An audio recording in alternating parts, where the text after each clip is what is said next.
This FCA season preview is brought to you by Two Rivers Bank, your bridge to the future. Okay, so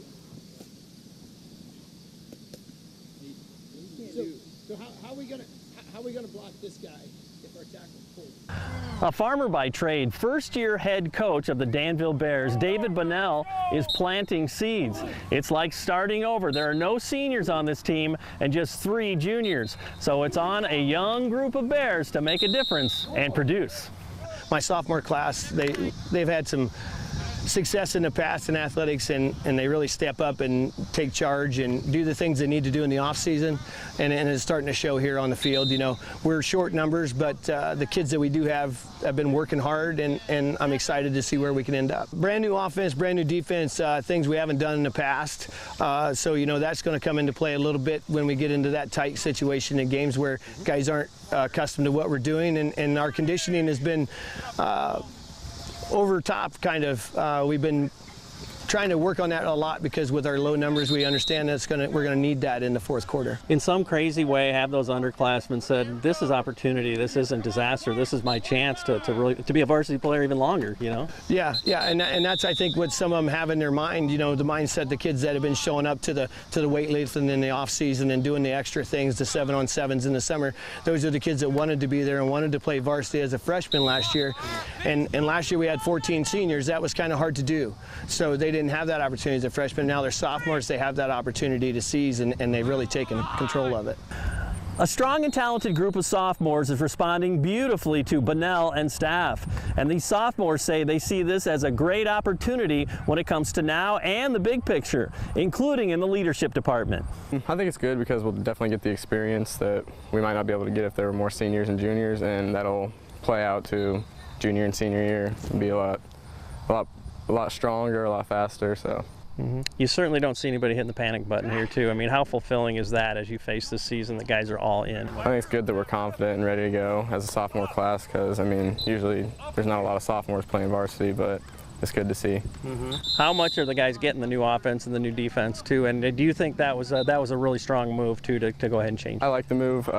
We're pretty fast, so the option definitely gives us more time to get outside and get going. We need everybody in. It can't just be sophomores. And we've all been really putting in a lot of work this summer, and new coaching staff for the most part. Or got some assistant coaches, got moved to head coach, and got a new coach from West Burlington. And they've all just been really pushing us harder than we've ever been pushed before. So that's been helping a lot, and a lot of the younger guys are really embracing that role. So. Tell me too, it's like the fitness level part is different, but the X's and O's are changing too, right? We got a whole new offense this year and a whole new defense. Coach Wally and Coach Schuff have implanted a whole new defense. It's more simple, but should be more effective, and a whole new offense. So we're working on it. How much are the guys really taking that in and saying, you know what, this is kind of cool, you know, and that the focus probably has to be really high too? Yeah, it's a lot more focus. It's certainly a learning process. Our coach has some things up his sleeve, so hopefully that should help us out. But yeah, obviously you have to have a little bit more strategy involved than if we just had huge guys up front and a lot of 80 guys out on the team, but we should be all right. You're not going to tell me any of those plays. No. We'll talk about too, I mean, what the big picture is for this year and beyond, I guess, too, is, and with the postseason changing now with half the number of teams going, I mean, what is success this year, I guess? Well, Coach Bunnell, he always has said, ever since he got the head coaching job, he's still saying it, his expectations are super high for us, and he's not going to change it for anyone. So our goal is the playoffs again, and a lot of people have been not really thinking that that's possible, but we're here to prove them wrong and just to prove ourselves right, and we're out here working every day to accomplish that goal. I've been coaching for 13 years now, and I've been at the JV level since, you know, and I've coached in the state of Iowa and in the state of Arizona. And I've looked forward to this because I always felt that coaching is not just about teaching the game of football.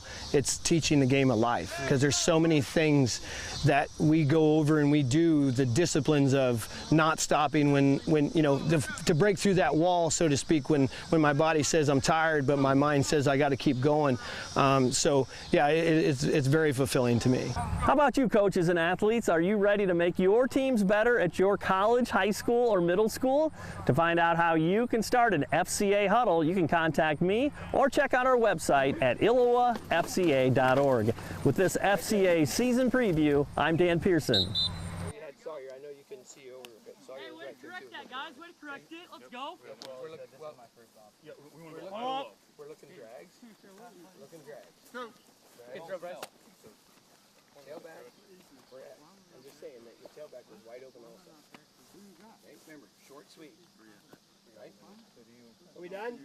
One more? Do I what?